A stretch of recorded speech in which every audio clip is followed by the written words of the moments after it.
If you have ever called yourself lazy just because you couldn't start something, this might change how you think about procrastination forever.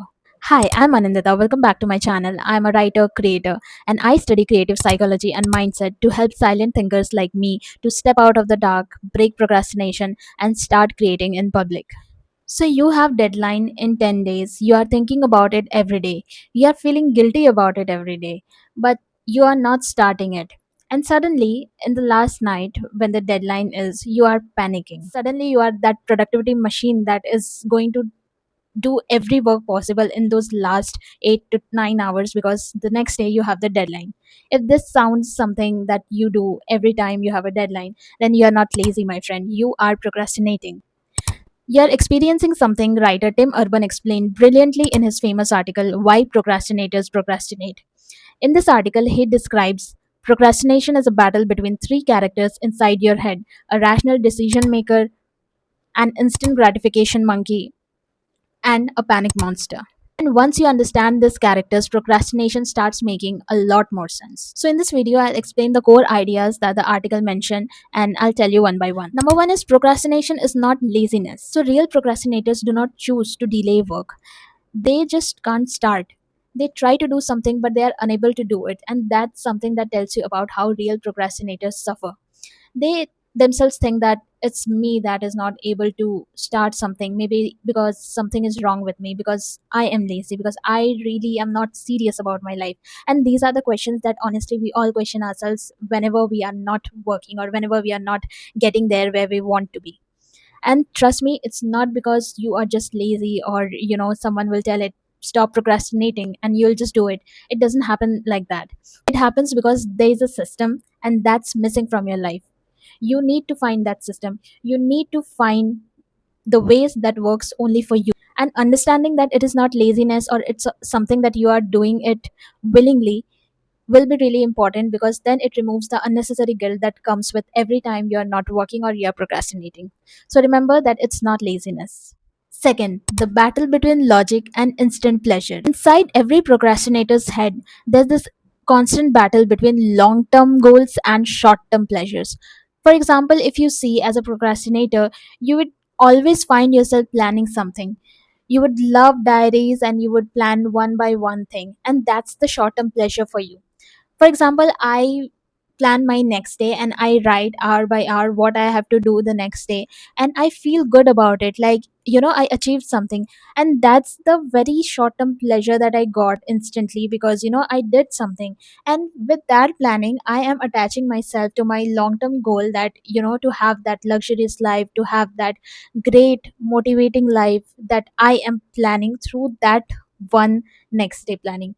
So it doesn't work like that, and most of us do the same thing. We plan something and we connect it to our future, that we would achieve every success in life, but that doesn't happen like that.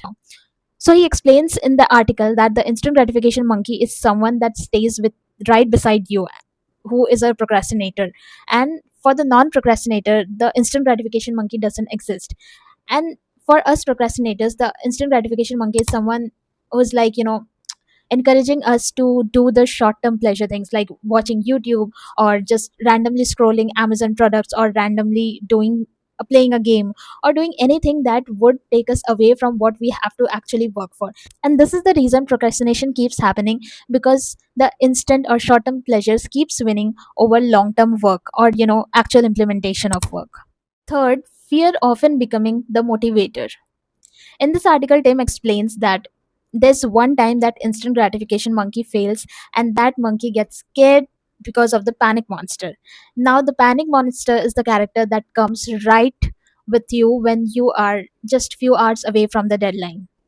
Most procrastinators finally act when the deadlines comes closer. There's panic, embarrassment, and fear that wakes up the panic monster. Then the monkey is shy. Then the monkey doesn't tell you that, come on, you have to do something else.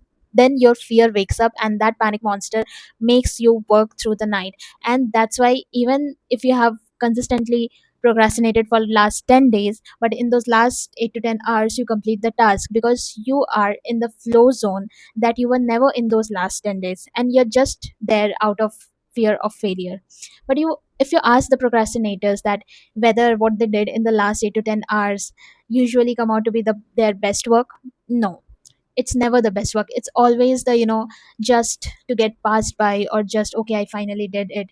And if you start getting the motivation to do that every time, and you think that okay, I am still able to manage it, or I'm still able to get passing marks through it, so that gratification is again really dangerous, because that will tell you that even if you procrastinate, you will get done with your work in those last few hours. But that's not right at all, because while fear creates action, it is an exhausting way of living life like that.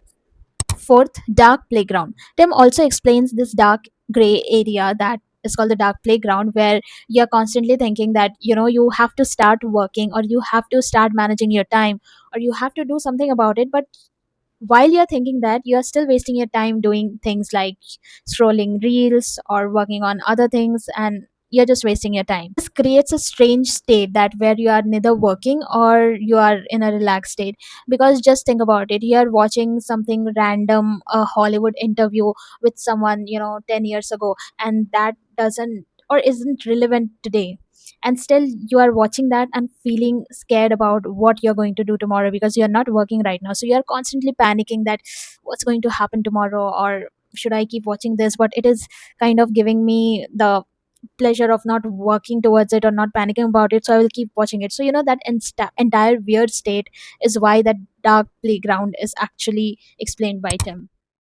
Fifth, the biggest cost is that the life that you will never be able to build. So the procrastination is something that will keep going on in bits and pieces with time, and if you're not changing it, it will keep going on to become something that you always fear, and that is the fear of not being able to achieve your success, or not being able to achieve the life that you dream of. So if you want to start, you have to build the bricks of implementation. If you want to become a singer, you have to build the brick of singing every day. If you want to become a writer, you have to write every day, and that's the brick of something that you are building.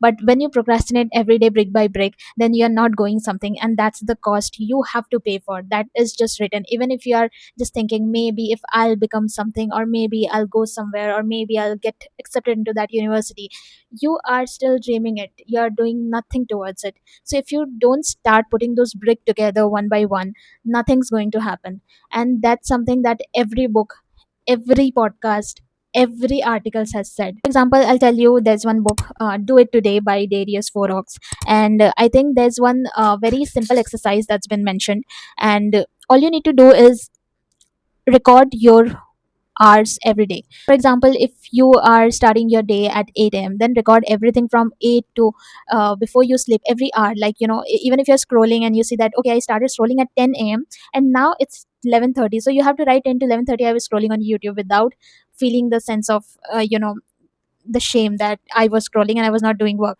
You have to record your hours every day. So when you do this for 2 weeks and you see where your time has been going, the truth comes out. You will see yourself that your time has been going to waste. And that's how you start working on it. That's how you start understanding that you have to build your own time and you have to work on it. So procrastination isn't a problem of knowing what to do. It's a constant struggle between what feels good now and what will make your future life better. So I said, be mindful that procrastination doesn't steal productivity, it steals opportunities to become the person you want to be.